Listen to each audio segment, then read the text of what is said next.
Senator Lankford, recognized for your questions. Thank you. Thank you to all of you. It is a long process to get to this day. It's a long process past this day, as some of you have seen as well. And there's a lot that's engaged in this. So I really appreciate you being here. I appreciate your families being here, and for all of you introducing your family. It's great to be able to see a very full room today with a lot of family members literally sitting behind you, as I'm sure they've been behind you a lot. Mr. Strong, I am tempted to ask every one of my questions to you because of the smiling 4-year-old over your shoulder, that every time the camera comes on you, it's fantastic. You have no idea what's happening behind you, but it's awesome. You'll get a chance to watch the video of it later. I'm tempted to do that, but I'm not going to ask you every single question on it. You've been here before on that. Thank you for continuing to be patient as we go through this process. Thank you, sir. I really do appreciate that. And for several of you that mentioned your faith and your own personal journey and your personal life, thanks for the transparency of that as well, to be able to make that very clear. A couple of things that I want to just be able to bring up. Most every one of you have either used the term or reaffirmed this justice delayed is justice denied, and have talked about how quick you will move cases. That is one of the prime issues for me, is not just that we have someone there, that if someone actually comes, that I'll just say it, a lawyer who didn't do their homework doesn't get a slap on the wrist from the judge. The judge makes it very clear, we expect you to do your homework because I did my homework, and the client that you're representing needs justice and needs to be heard. So avoiding continuances, almost all of you have mentioned. I do appreciate that, and I would tell you from our side of the dais that's extremely important, and is one of the things that we would expect judges in the D.C. court to actually do, is to make sure that everyone does their job, to be able to make sure everyone has a fair day in court and they have the opportunity to be heard. All of you have also mentioned things about fairness to the individual. I would just reiterate, you didn't have to say it, but let me make it clear. Fairness to the victim is also extremely important as well, and to the potential victims that are on the street, that they also want to know that they're being treated fairly also in the process. So there is an expectation to say, when people come before you, you're representing not only D.C., but for the millions of visitors that come through D.C., that they have an expectation that there are judges that are both not delaying cases, but they're also equally and fairly applying the law to be able to protect every person that's here and to make sure everyone has their opportunity to be able to heard in court. So I do appreciate those answers that several of you have already given on that. I do need to drill down just to be able to clarify some things as we've gone through several issues with our staff, and as we have talked through several things before on this, I want to drill down a couple of things. Ms. Beatty Arthur, by the way, I loved your opening statement on that. That was great, introducing your family and your faith and the journey that you've had here. Getting a chance to be able to work down the hall from your husband will be an interesting journey as well on that. That'll always be interesting, getting a chance to be able to talk cases over dinner and what actually happens next. You had a statement that you made at one point that I want to just be able to give you the opportunity to respond to. You were asked in a talk several years ago just about judicial activism, and in that talk you made this statement: I'm certain that in some unwritten place in the back of my mind, my race is affecting my decisions every day when I have cases that involve black people. So I, as a person, as just as an entity, I get that statement and that perspective. You also made the same statement about I didn't really understand my blackness until I had a black son. Now I have several black friends, and they talk openly on that journey with their sons and what it's like, especially with law enforcement interactions.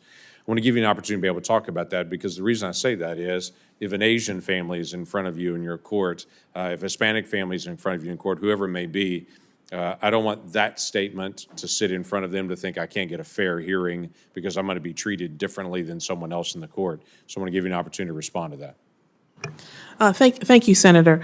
But I think what's important to note, and I don't recall the exact language I used at that talk, but I think what's important to note is that judicial activism is never appropriate in the courtroom.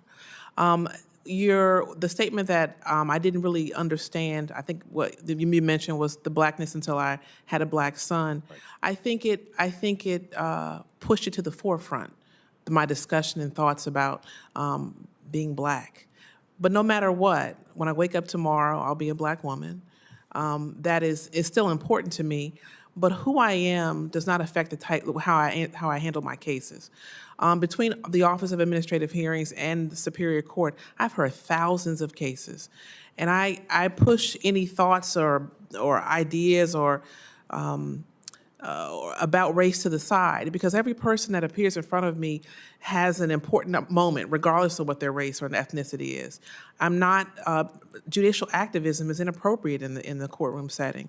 So I understand your question, but that's not who I am as a judge. And that's how how I provide myself in the courtroom setting. Okay, that's fair. Thank you for that. Mr. Boucher, several members that are sitting in front of me have had some political activity in the past and donations that they've done personally on that.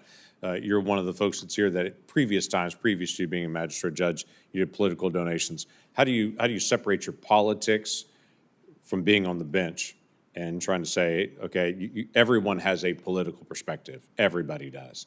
So how do you keep those two things separate when it is known what your political perspective is, but you're also sitting on the bench trying to be fair and equal? Thank you, Senator.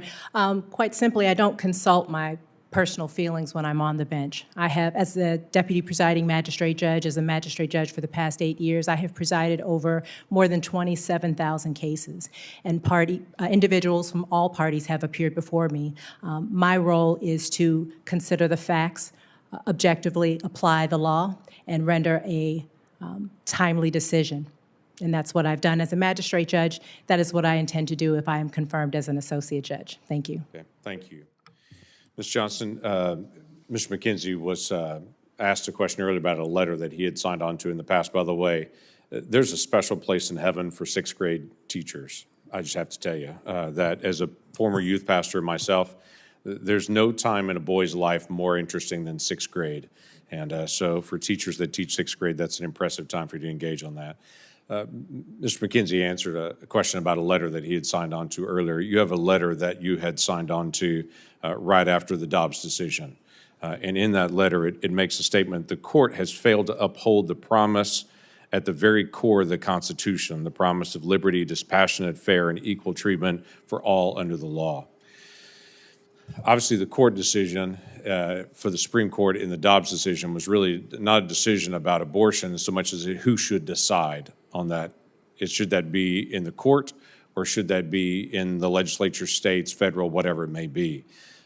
So I want to press down on this a little bit, just on that perspective, because I understand personal perspectives on abortion. You and I probably have differences of agreement on that. But it's the statement about the court has failed to uphold the promise of the Constitution, when really the decision was about court shouldn't decide this, the people should decide this. That's a different constitutional statement on it. So I want to give you the opportunity to respond to that. Thank you, Senator. My personal views would not be a factor in my decisions as a judge, and I want to be very clear that Dobbs is the law of the land, and as a judge, my role would be to faithfully apply all binding precedent, including Dobbs, to any case that were to appear before me. Okay. And that is what I would do. I appreciate it. It's not an unknown statement on this. I see them over time. I apologize. We've had issues, for instance, in Washington, D.C., where there were 5 children that were found, the bodies that were identified, that looks like it was from a late-term partial birth abortion, which is not legal in Washington, D.C. Those bodies were identified, and then there's been this ongoing conversation about what's the follow-up. So the abortion question is not so much a question that's only federal or local or state or for the district, but it does come in criminal cases as well, in trying to be able to figure out what to do in a case, as we saw several years ago in Philadelphia, where late-term partial birth illegal abortions were being done, and they had to be able to follow through on that. That could be a case coming before you as well. Obviously, you're in Washington, D.C., and it'll be important that the law is applied no matter what the law is and based on what preferences are. Yes, as a judge, I would be duty-bound to follow the law wherever it takes the case, and that is a duty I would take very seriously. Great. Thank you. Thank you, Mr. Chairman. Thank you, and I'd like to thank all of our nominees for joining us here today and for your